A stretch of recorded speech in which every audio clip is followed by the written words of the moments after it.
힘이 있으면은 범죄자도 안 잡혀가는 세상이더라고요, 미국이. 이 암호화폐 업계 사람들은 야, 미친 거 아니라 빨리 감옥 보내라. 이거 부끄럽다. 근데 그냥 미국 정부는 쉬쉬하고 있는 거죠. 중간 선거에서 돈을 얼마나 많이 준 거야? 정의 그런 거 없어요. 그냥 돈 주면 다 되는 세상이고. 아.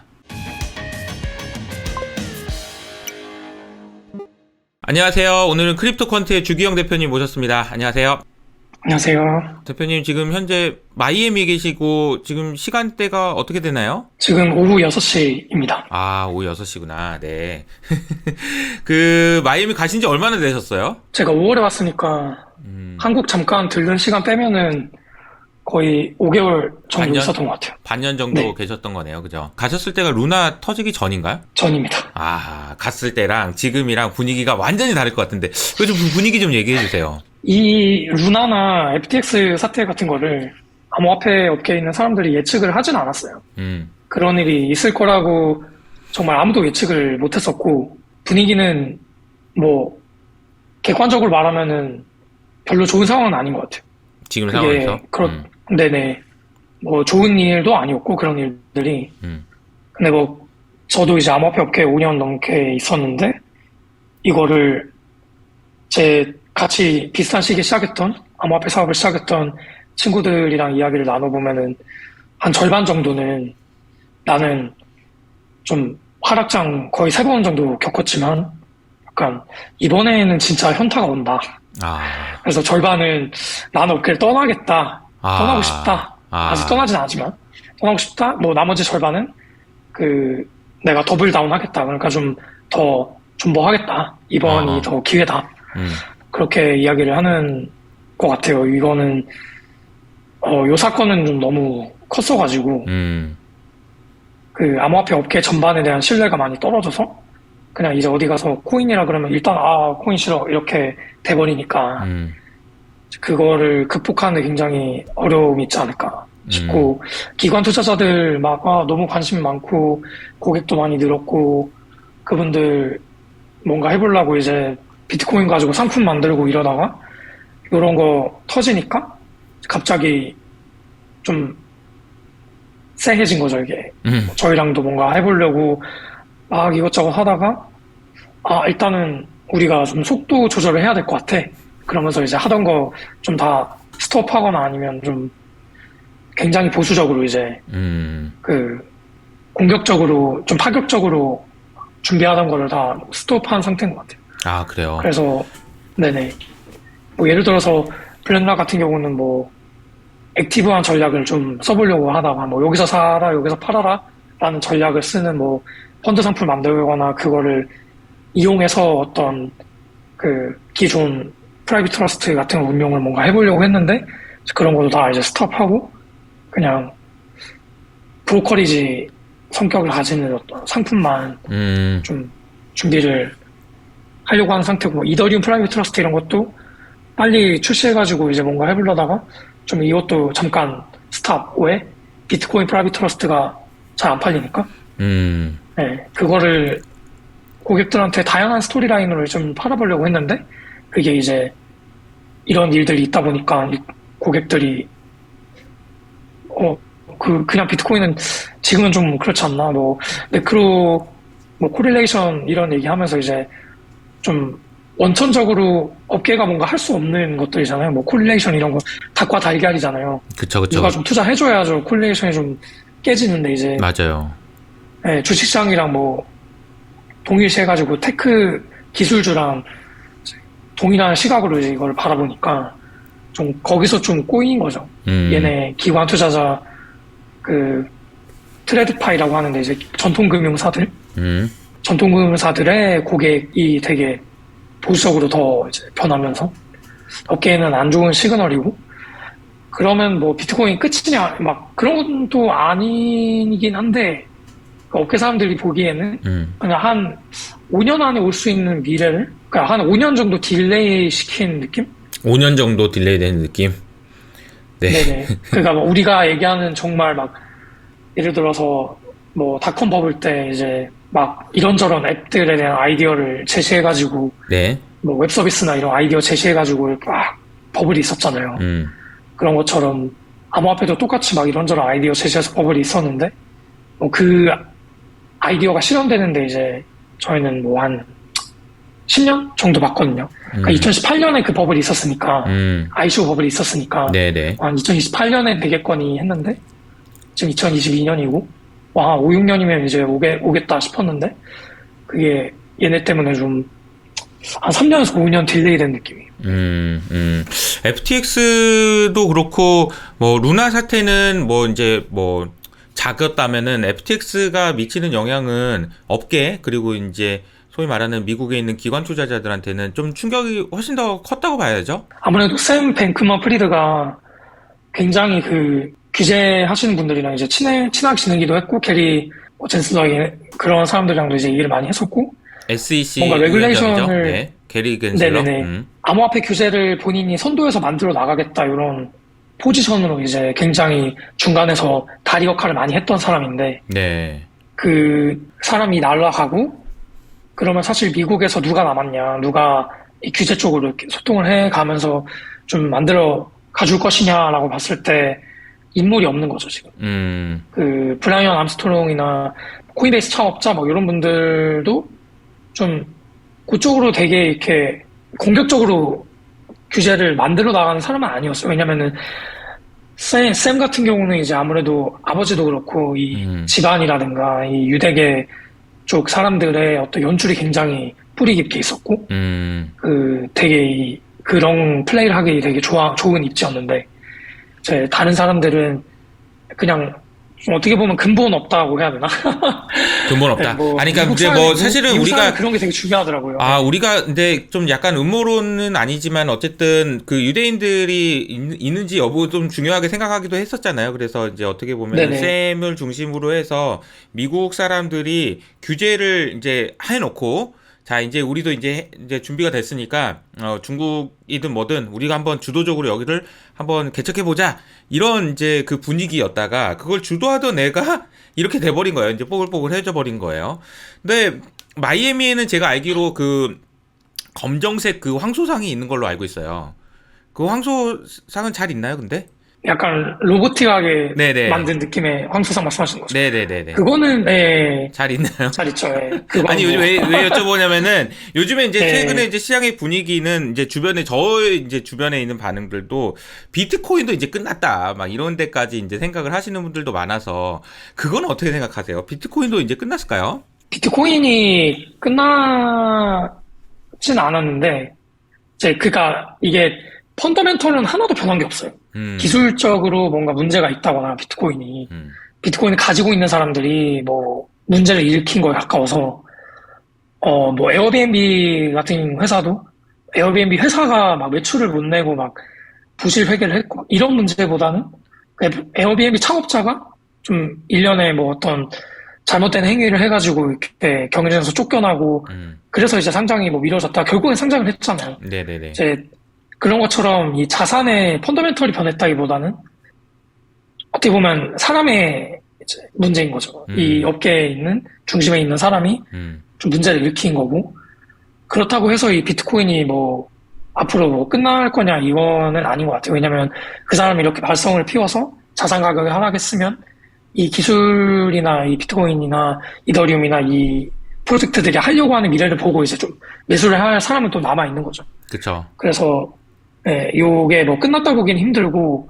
다만 이제 말씀드린 것처럼 뭐 자산 가격이 엄청나게 오르고 어둠션이 일어나고 이런 거는 좀 미래가 좀 지연되지 않았나 이 사람으로 인해서 그렇게 보고 있습니다. 특히나 이제 미국이 좀 주도해 나갔을 때 좀 믿고 갈 수 있는 그런 부분이 있었는데 그게 깨진 것이 저는 좀 안타깝다라는 생각이 좀 들긴 해요. 그리고 이제 반대로 생각해 보면 물론 이제 중국 회사라고 볼 수도 없고 그렇지만 FTX에 반대되는 진영이 뭐 바이낸스에 대한 우려까지도 요새는 좀 있는 상황인 것 같거든요. 그 투자의 구루들도 분위기가 좀 바뀐 게 투자 업계에서도 작년 올해 초까지만 해도 그래 비트코인 뭐 좋지 뭐 새로운 미래지 뭐 메타버스 그래 좋지 뭐 이러다가 요즘에는 또 그냥 분위기가 바뀌어서 아예 말도 안 하고요. 비트코인이 이제 금을 대체할 수 있다는 얘기 내러티브가 또 사라지면서 야 금이 최고다 이런 얘기까지 나와요. 그리고 블랙락 CEO는 아예 이제 암호화폐의 기술은 남겠지. 그 기술은 좋은 기술이니까 하지만 대부분의 거래소는 아마 이제 없어질 거야. 거기에 바이낸스도 예외가 아니냐, 뭐, 라는 식으로 이제 발언들을 좀 한단 말이에요. 좀 그건 어떻게 봐야 될까요? 바이낸스가 없어지진 않을 것 같아요. 왜냐면은, 뭐, 나중에는 없어질 수 있겠죠. 뭐, 한 20년 뒤, 뭐, 이렇게. 그런데, 지금 당장 뭐, 1, 2년 내로 바이낸스가 망하진 않을 것 같은 게, 네. 바이낸스란 거래소 자체가 FTX처럼 뭐 고객들 돈을 담보로 해서 뭐 레버리지를 하거나 자산을 매입하거나 그러지는 않았고요. 저희가 그거는 데이터상으로 이제 좀 볼 수가 있어요. FTX 같은 경우는 고객 돈을 받았다가 그거를 막 여기 옮겼다 저기 옮겼다 쓴 정황이 나오는데 바이낸스는 고객 돈 받은 거를 그대로 다 저장하고 있었던 거를 저희가 3년 넘게 이제 이 데이터를 추적하면서 봤었던 거고요. 뭐 찬통자오라는 CEO가 이제 뭐 갑자기 죽거나 뭐 이런 리스크가 있을 수는 있는데 FTX가 뱅크런이 일어나서 그 고객들 자산을 어딘가로 다른 데 옮겨놨거나 이제 막 이거를 자기들이 운용하는 펀드에 그거를 사용하거나 그랬기 때문에 고객 돈을 인출 중단하고 나 이제 못 줄 것 같아 미안 이러고 이제 문제가 됐던 건데 바이낸스가 뭐 이렇게 인출을 막 고객들이 하더라도 그게 뭐 그 사람들이 그 돈을 어디다 막 이렇게 돌려 맞거나 그러지 않았기 때문에 그 인출한 돈을 깔끔하게 다 나눠주고 저희 폐업할게요 이러고 이제 굉장히 깔끔하게 끝나는 그 시츄에이션은 있을 수 있다. 근데 이게 뭐 문제가 되진 않잖아요. 뭐 뱅크런이 일어났다고 해서 뭐 그거를 지급 불능 상태가 돼 있는 건 아니기 때문에 뱅크런과 지급 불능은 달라요. 그러니까 이제 뱅크런이 일어날 수 있는데 뱅크런이 일어나더라도 돈을 돌려받을 수 있느냐 아니면 내가 은행 갔는데 내 돈을 못 찾냐 이거는 또 완전 다른 문제이긴 합니다. 근데 그런 상황까지는 안 올 거라서 그런 상황이 안 온다라는 믿음이 있으면 사실 뱅크런도 없긴 없겠죠. 그리고 지금 중앙화 거래소에 대한 신뢰를 사람들이 많이 잃어버려가지고 네. 그 탈중앙화 거래소를 많이 이용하는 것 같아요. 근데 뭐 탈중앙화 거래소도 사실 거래를 하다 보면은 버그가 있을 수도 있고 MEV라고 해서 이제 어떤 취약점을 이용해서 그 아비트라지 거래를 할 수 있어요. 차익 거래를 할 수가 있어요. 네. 그래서 그런 차익 거래 때문에 손해를 보기도 하기 때문에 장단이 다 존재를 하기 때문에 탈중앙화 거래소, 뭐 중앙화 거래소 다 양립해서 이제 계속 공존해 나갈 거라고 저는 앞으로도 계속 생각하고 있습니다. 중앙화 거래소는 앞으로 없어질 거야 라는 거는 뭐 한 2, 30년 내로는 불가능한 관점인 것 같아요. 그렇군요. 근데 이제 제가 그 중간에 이제 얘기해 주시긴 하셨는데 이런 질문을 좀 드리고 싶어요. FTX가 이렇게 문제가 되는 동안에 야, 니네들 다 공개한다더니 뭐 왜 몰랐냐? 이런 질문이요. 이제 사실 어떻게 보면은 우리가 그 탈중앙화가 됐고 그리고 블록체인에 있는 거래가 모두가 공개돼 있다라고 하더니 뭐 이렇게 되는지 왜 몰랐냐 이런 얘기예요. 근데 저는 최근에 이제 크립토컨트에서 나온 자료들을 보면은 얘네들이 여기서 이 돈을 이렇게 보냈어요. 이런 데이터들을 활용해가지고 아까도 이제 바이낸스 얘기도 해주시면서 얘기를 해주셨지만 그런 작업들을 해주신단 말이에요. 저는 하여튼 어쨌든 이런 것들이 자정할 수 있는 그런 기능 아닐까 그런 생각도 좀 들거든요. 크립토컨트가 최근에 FTX 사건 이후로 어떤 일들을 하셨는지 좀 얘기해 주시면 좋을 것 같아요. 저희 같은 경우는 FTX 사건이 일어나기 전에 FTX 거래소에 돈이 갑자기 93%가 빠져나간다는 거를 포착을 처음으로 했어요. 왜냐면 그 FTX 스테이블 코인 그 보유량을 가지고 있는 데이터 회사가 전 세계에 저희밖에 없었거든요. 아, 그렇군요. 그래서 그거를 FTX가 지급 불능 상태에 빠질 수 있다라는 게 루머로 돌고 있는 상태에서 제가 뭐 트윗을 올리고 막 고객들한테 다 이야기를 한 다음에 이게 뱅크런이 발생을 했죠. 그 다음에는 저희가 알라메다 리서치랑 그쵸. 이제 FTX 사이에 일어난 불명확한 거래들을 저희가 좀 추적을 했었고요. 그거를 기관들한테 레포트로 좀 제공을 했었습니다. 모르시는 분을 위해서 FTX라는 게 있고 알라메다라는 게 있는데 FTX가 알라메다의 모회사? 뭐 자회사 서로 그런 관계였던 걸로 알고 있고 근데 이제 알라메다 리서치라고는 하지만 이제 투자 회사처럼 했었고 결국 이제 여기서 부실이 났는데 여기서 코인을 발행해서 일로 뭐 줬는 뭐 어쨌든 그런 거래들이 있었는데 그 거래를 이제 데이터를 통해서 확인하셨다라는 거죠. 근데 그거 어떻게 네네. 하는 거예요, 그런 거를? 그 FTX 거래소에 지갑 주소들을 저희가 다 알고 있었고요. 그리고 알라메다 리서치의 지갑 주소도 저희가 알고 있었어요. 근데 그거를 그래서 아는 게 어려운 건가요? 그게 뭐 아는 게 어렵진 않은데 그거를 통계를 내거나 데이터를 아, 이제 그런 거는 이제 뭐 추가적인 어떤 개발이 들어가야 되는 데이터 작업이 들어가야 되는 거라서 그 데이터 회사들이 알라메다랑 FTX랑 왔다 갔다 한 게 많다 이거를 우리가 뭐 데이터가 잘못됐겠거니 뭐 내지는 그러고 있었는데 루머가 터지니까 이제 그거를 다른 거래소들이랑 비교를 한번 해보니까 좀 이상한 거죠. 그래서 제가 뭐 차트 보여드리면 되게 좋은데 이제 다른 거래소들은 이렇게 오가닉하게 좀 이렇게 성장을 해요. 근데 FTX 같은 경우는 돈을 이렇게 넣었다가 이렇게 뺐다가 넣었다가 뺐다가 이게 되게 많습니다. 그 넣었다 뺐다 한 지갑들을 다 추적해보면은 FTX가 쓰는 지갑도 아니고 알라메다 뭐 지갑이거나 아니면 또 알 수 없는 어떤 정체 지갑들이 되게 많아서 샘이란 사람이 아무래도 다른 거래소에 비해서는 훨씬 불투명하게 운영을 많이 했던 거죠. 그런 비유를 제가 한 적이 있거든요. 공개돼 있는 정보라고 해서 다 그게 공개돼 있는 게 아닌 게 저도 사실은 이제 바탕화면을 막 쓰거든요. 그래가지고 파일 같은 거 그냥 바탕화면에 그냥 저장해 놓으면은 못 찾을 때가 있어요. 그러니까 파일 같은 거 다 공개돼 있잖아. 누구에게나 공개돼 있지만 그걸 어디 있는지를 찾아내고 그 의미를 분석하는 건 또 다른 문제여가지고 크립토컨트처럼 이렇게 데이터를 분석하고 거기서 이제 뭔가 변화나 아니면 문제를 발견해내는 그런 작업들을 하시는 분들이 많아지고 그 역할이 커지는 것이 사실은 좀 더 장기적으로 봤을 때 업계가 투명해지는 데 도움이 되지 않을까 그런 생각이 저는 좀 들긴 하더라고요. 맞아요. 그래서 저희가 하고 있는 것도 좀 투자자들이랑 뭐 인베스터랑 빌더라고 하잖아요. 이 투자자들이랑 뭔가 프로젝트를 만드는 사람들 사이에 이제 교량 역할을 좀 잘할 수 있을 것 같아요. 그 사람들, 투자자들은 좋은 프로젝트에 투자하고 싶은 마음이 클 거고, 그러면 스마트 머니가 만들어지고, 개발자들은 앞으로 이제 내부적으로 뭐 데이터를 보려고 뭐 KPI 대시보드나 그 제품 분석해가지고 뭐 사용자 수 막 이런 거 계산하는 거를 내부적으로 막 보잖아요. 근데 그런 블룸버그 같은 이제 투자자용 분석 도구랑 제품 만드는 사람들의 이 비즈니스 인텔리전스가 나중에는 합쳐질 거기 때문에 그게 다 이제 블록체인 데이터로 볼 수 있을 거라서 뭐 분기 보고서 반기 보고서 읽고 어닝 쇼크 오고 그런 게 아니라 그냥 모든 회사들의 그 실시간 매출이나 실시간 사용자 수를 블록체인 데이터를 통해서 이제 데이터 프로바이더들이 공시를 하는 거죠. 그런 세상이 올 거라서 예, 저희 같은 애들이 많아져야 이런 사건이 안 일어날 것 같아요. 야, 그러니까 이제 말씀하신 대로 그런 거죠. 이제 주식회사라는 그 아주 좋은 제도, 잘 안착되어 있는 이 제도가 사실은 조금 비효율적인 면들이 있어요.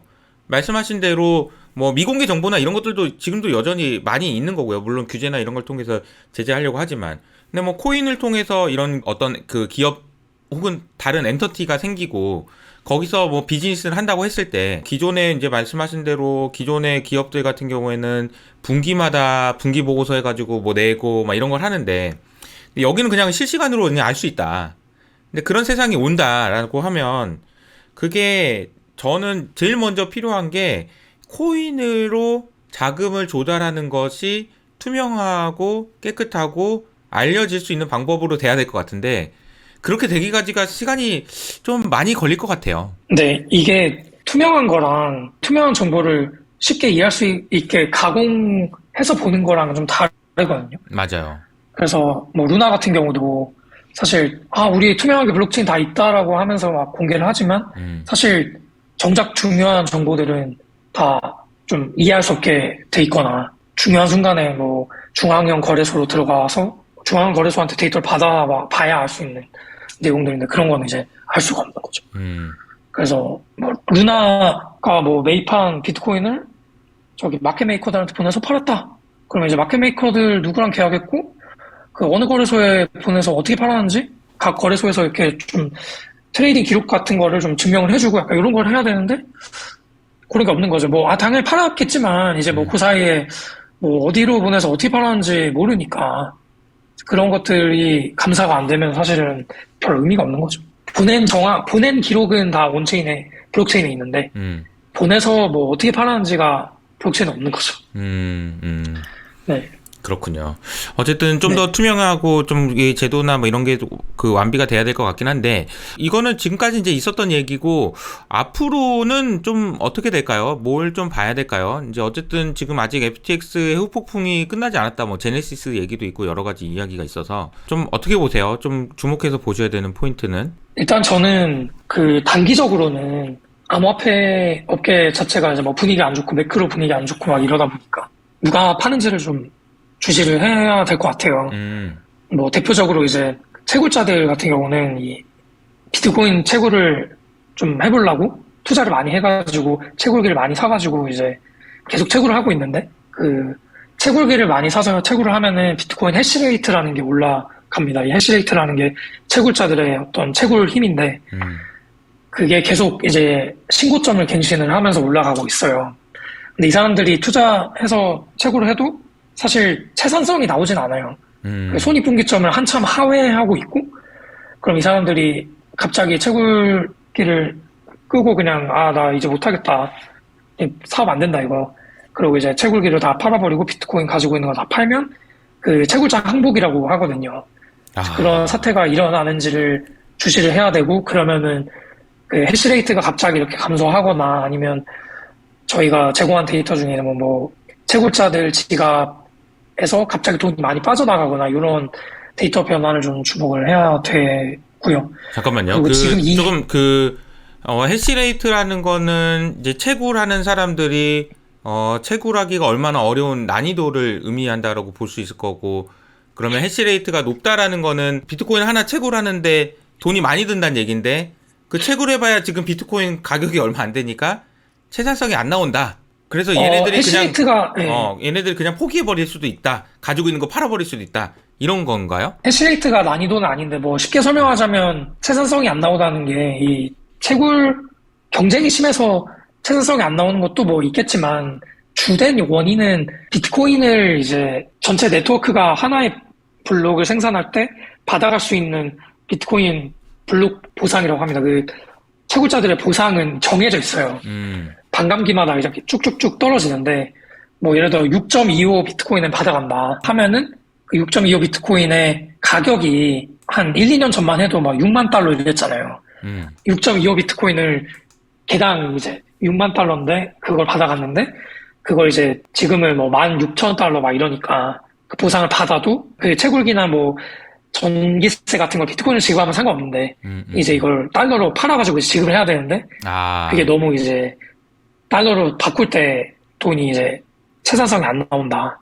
그래서 지금 뭐 채굴기 하나 사서 전기세 써가지고 비트코인 하나 받아도 손해보면서 이거를 지금 채굴기 계속 돌리고 있는 상황인 거죠. 그래서 이게 의외로 비트코인의 미래가 전기 요금에 달려있다. 이런 이야기도 있더라고요. 왜냐면은 요즘에 전기 요금이 진짜 많이 오르거든요.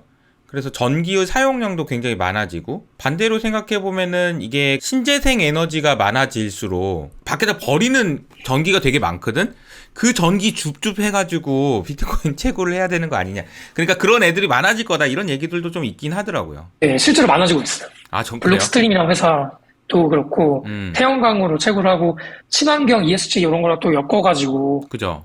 채굴하는 경우를 많이 봤습니다. 우리나라 같은 경우도 산업용 전기로 채굴하는 거는 불법인 걸로 알고 있는데 그거를 신재생 에너지로 자체 생산한 전기를 통해서 채굴하면은 불법이 아닌 걸로 알고 있습니다. 그래서 그걸로 사업하려고 하시는 분도 봤어요. 다만 그렇군요. 지금은 또 채산성 안 나와서 이제 힘들겠죠. 네, 그런 사업하기가. 그쵸.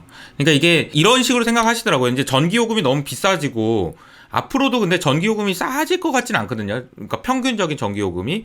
그래서 전기요금이 이렇게 비싼데 비트코인 가격이 이렇게 돼 있으면 말씀하신 대로 에이 안 해버려 이런 애들이 많아지면서 이게 결국은 이제 붕괴된다 이런 의견들도 있는가 하면 아니야. 근데 전기요금이 신재생 같은 경우는 이렇게 되기 때문에 요거 좀 줍줍해가지고 만들어서 그냥 살 수 있어 이런 얘기도 있더라고요. 그래서 먼 미래에 이제 비트코인이 어떻게 되느냐를 가지고 얘기할 때 반드시 들어가야 되는 얘기가 신재생과 관련된 이야기가 아닌가 그런 생각도 좀 들었습니다. 네네. 그리고 제가 한 가지 더 말씀드리자면은 네네네. 비트코인이나 이제 이더리움 같은 암호화폐 미래가 사실 기술적으로 펀더멘털이 안 변했다 말씀드렸는데 셈이나 뭐 루나 사태가 일어나기 전이지만 나이키, 뭐 레딧 그런 대기업들이 이제 NFT 같은 엔터테인먼트 뭐 그런 회사들이 NFT 사업에 진출을 했고, 또 우리나라 같은 경우는 게임 대기업들, 넥슨, 뭐 넷마블, 크래프톤 막 이런 게임 회사들이 또 게임파이를 좀 준비하고 있고,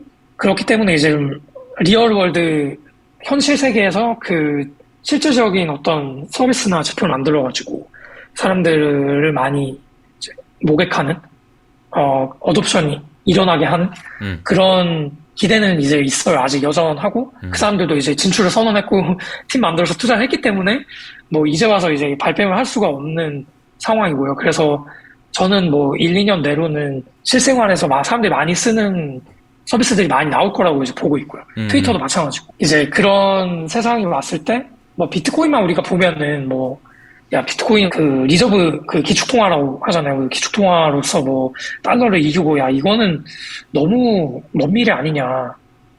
그렇게 이제 다들 내부적으로 업계 사람들도 좀 그렇게 보고 있어서 조금 이더리움이나 쪽으로 옮겨가고 있는 것 같아요. 이더리움이 뭐 탈중앙화 하지만, 얘기하지만 이제 사실 이더리움도 회사거든요. 그리고 그쵸. 비탈리 부테린도 인정을 했어요.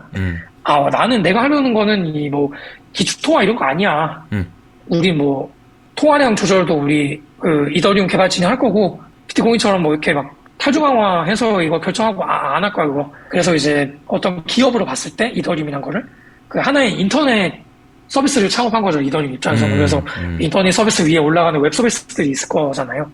그래서 그 위에 이제 블록체인 서비스들이 많이 올라가면은 또 이더리움 가치도 올라갈 거기 때문에 그 기업들의 좀 시선이 좀 이더리움으로 오히려 쏠리는 느낌이에요. 저는 아, 그래요? 그렇게 보고 있고, 네네.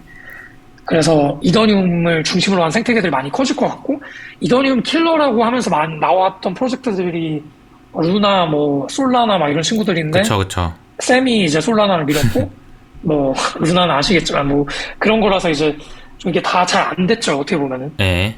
그리고 다른 블록체인들, 뭐, 클레이튼이나 이런 분들은, 뭐, 이더리움이 조금 제너럴한 생태계를 이제 한다고 한다면, 좀 우리는 게임에만 집중해가지고, 그 NFT나 뭐, 게임파이 쪽만 집중해서 하겠다. 뭐 이것도 이제 말 되거든요, 이제.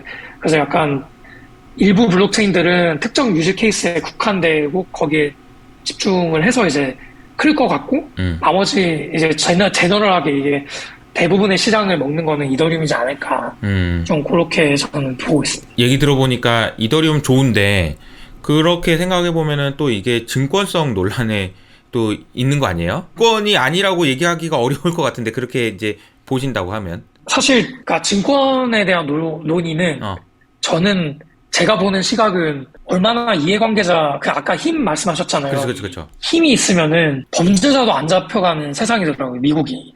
지금 샘 뱅크먼 프리드가 힘이 있으니까, 아버지가 힘이 있고, 막 연줄이 있으니까, 지금 뉴욕타임즈, 월스트리트 저널 막 이런 데서 샘에 대해서 좋게 얘기를 해줘요. 아, 샘은 위대한 필란트로피스트, 그러니까 이 자선 사업가가 되려고 했지만, 살짝 이렇게 미끄러져서 조금 잘 안 됐다. 그런 막 기사를 막 한두 개도 아니고 막 이렇게 막 5개씩 내버리니까. 얼마 전에 이제 뉴욕타임즈에서 실시간 인터뷰도 했습니다. 미국이었으면 이제 막 헬기 타고 가가지고 막 매도프라고 있는데 이 폰지 사기 한 사람이 있는데 그 사람은 저 무너진 다음에 그 다음날 바로 잡혀갔어요. FBI, CIA 막 이런 애들 잡아갔고 이분은 아직도 바하마에서 이제 뭐 맛있는 거 먹으면서 가족들이랑 땡스기빙 데이도 보내고 막 이런 상황이고. 아, 그래요? 예, 그래서 이제 오히려 저희 이 암호화폐 업계 사람들은 야 미친 거 아니냐 빨리 감옥 보내라 이거 부끄럽다. 근데 그냥 미국 정부는 쉬쉬하고 있는 거죠.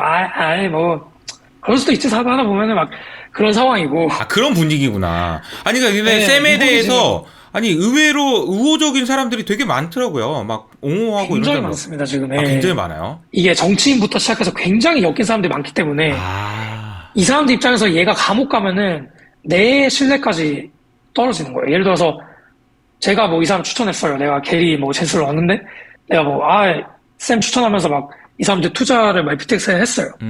그럼 이 사람 감옥 가면은 내 신뢰도 떨어지는 거니까. 그러네. 뭐 사업하다 보면 좀 다 알잖아. 뭐 그럴 수도 있는 거지. 그렇게 해서 이제 좀 덮어주려는 경향이 좀 굉장히 심한 상황이고. 야, 그렇구나. 제가 보기에 이더리움 같은 경우는 FTX 쌤보다 더 심해요. 그러니까 전통 금융사들 많이 들어왔고 예, 뭐 블랙락 이런 뭐 USDC 서클 막 이런 거 자기들 돈 넣어가지고 뭐 운용도 해주고 있고. 그런데 이제 이더리움 자체가 망해버리면은 사실 블록체인이라는 거 자체를 부정하는 거죠. 이걸로 할 수 있는 모든 미래를 다 부정하는 거기 때문에 미국의 정치 시스템이 굉장히 이렇게 딱딱하지 않더라고. 이게 되게 유연하고 네. 그 유연한 거의 배경은 결국에 이 뼛속까지 자본주의인 사람들이 돈 많으면 다 되는 시스템에서 법까지 돈으로 주무르는 시스템에서 이제 법을 만들어 나가는 그런 느낌이에요, 저는. 근데 대표님 얘기하는 걸 들으면서 저는 오히려 거꾸로, 야, 이게 FTX 사건이 그렇게 정치 쪽으로 연결돼 있으면 이렇게 그냥 쉬쉬하고 끝내버리진 않겠구나라는 생각도 듭니다. 아니, 반대로 생각해보면, 그러니까 모든 그런 그 문제, 위기는 그냥 오는 게 아니고 비리가 시작이거든요. 그러니까 쉬쉬하고 이거 틀렸는데 봐주고 이런 거가 결국은 문제가 돼가지고 더 큰 문제가 되는 거기 때문에 얘기를 듣다 보니까 조금 더 오히려 더 걱정이 되기도 합니다. 네, 미국이 좀 그런 면에서 부정부패가 좀 심한 것 같아요. 그게 심하다는 게 이제 로비면 다 되는 세상이고, 그 실제로 CME 그룹 회장이 나와가지고 이제 내가 로비한 그 레귤레이터 그 정책 입안자가 얘기하기를 이렇게 얘기했다. 그렇게 그냥 공적인 인터뷰에서 그냥 내가 로비한 거가 뭐 어때서 약간 이런 느낌이어서 그 쌤이 이제 로비를 굉장히 많이 했어요. 정치인들한테. 그래서 이번에 이제 보니까 민주당에서 2등이더라, 2등. 전체 그 중간 선거에서 돈을 얼마나 많이 준 거야. 그 네, 돈들이 그래서 사실 이게 진짜 쌤을 FTX 건드릴 수가 없어요. 그죠? 그렇구나. 완전 네. 이게 다른 접근이네요. 실제 네, 근데 다른 접근이 현실적인 접근이네요. 그래서 이제 암호화폐 업계 사람들이 뭐 이더리움 망하려면은 사실 뭐든 간에 암호화폐가 이제 법적으로 잡으려면 잡을 수 있어요. 이것저것 핑계 대면서 그냥 잡아 넣을 수 있는데 그쵸. 증권 토론도 마찬가지인 것 같아요. 아예 그게 뭐 이렇게 식탁 위에 음식으로 안 올라오는 이유도 뭐 이런 거랑 좀 연관이 있겠죠. 그래서 슬픈 현실이긴 한데 네. 뭐 자본주의 시스템에서는 어쩔 수가 없다. 한국은 사실 자본주의랑 사회주의가 좀 어느 정도 균형이 맞춰진 사회인 것 같은데 여기는 정의 그런 거 없어요. 그냥 돈 주면 다 되는 세상이고. 미국 와서 제가 느낀 것 같아요. 한 6개월 생활하면서 약간 씁쓸하더라고요. 이걸 보니까. 돈이면 다 되는 세상이구나. 너무 정의라는 없구나. 그런 걸. 한국이 너무 좋아요. 한국 좋아요?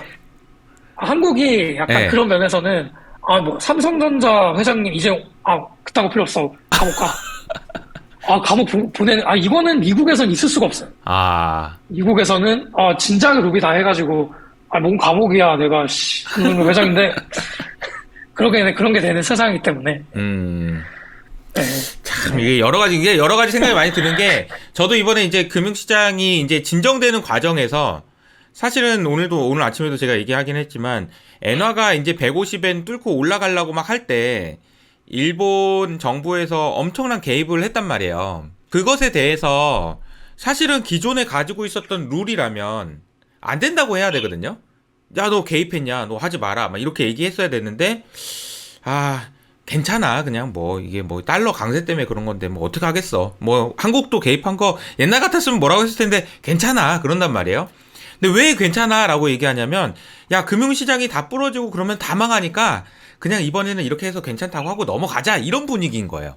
사실 이게 맞냐 틀리냐는 따지면은, 좀 더 많은 사람에게 동의를 구할 수 있느냐로 연결이 되는데, 주가 오르는 게 좋잖아, 니네들도. 그래, 주가 빠져가지고 박살나서 우리 다 망하는 게 좋니? 아니잖아. 그냥 이렇게 가자. 이런 식으로 해서 넘어가는 거죠. 사실 어떻게 보면 양적 완화가 시작된 것도 거기서부터 시작된 거고, 이게 진행되는 과정도 이게 연결돼 있다는 생각이 좀 드네요. 얘기하다 보니까 이렇게까지 나왔네. 예, 그게 FTX가 망하고 쌤이 망하면 미국 암호화폐 전체가 끝이기 때문에 그냥 제가 잘못하긴 했지만 넘어가주자. 나도 망하고 너도 망하는 건데 약간 이런 느낌이에요. 예. 근데 그 분위기가 사실 그 암호화폐 업계 전반에 원래 좀 있었던 거가 정치 쪽으로까지 번지면서 이게 정의란 무엇인가 고민하게 되는. 근데 아직까지도 그러면 FTX를 어떻게 하겠다 이런 얘기가 아직 안 나온 거죠? 이제 좀 시간이 걸리겠죠, 그것도? 네, 뭐 시간 많이 걸릴 테고 이게 뭐 샘을 당장 잡아놓고 이런 일은 일어나지 않을 것 같고 아, 그래요. 샘은 감옥 가야 된다 다들 얘기하지만 정말 감옥 갈지는 잘 모르겠어요. 지금 정부가 하는 걸로 봐서는. 청문회에서 뭐 이야기하고 뭐 그런 것도 사실 뒷수습하는 그 바지 사장, FTX 이제 사장 안 쳤거든요. 엔론에서 망한 기업 정리하는 전문 CEO가 이제 와서 청문회 가고 막 이런 건 있는데, 이제 쌤이 뭐 미국 땅 밟아가지고 뭔가 정의를 구현하고 이런 거는 당분간은 없지 않을까. 그렇군요. 야, 이게 되게 마지막에 너무 재밌는 얘기가. 예. 네네네네. 알겠습니다. 이게 FTX를 이렇게 볼 수도 있군요. 네. 한국에는 또 언제 돌아오세요? 아마 내년 초에 갈 것 같아요. 그럼 내년 초에 오면은 또 한번 뵙겠습니다. 올해 2022년이 정말 어떻게 보면은 대표님한테도 그렇겠지만 우리 보시는 분들도 정말 많은 일들이 있고 힘들었었거든요. 근데 네네. 2023년에는 좀 2022년보다는 좀 좋은 한 해가 됐으면 좋겠다라는 생각이 좀 듭니다. 좀 더 좋은 세상이 되고 그냥 좋은 소식만 좀 전할 수 있는 그런 한 해가 됐으면 좋겠다라는 생각이 들면서 오늘 여기서 마무리하도록 하겠습니다. 오늘 나와주셔서 감사합니다. 네, 알겠습니다. 감사합니다. 감사합니다.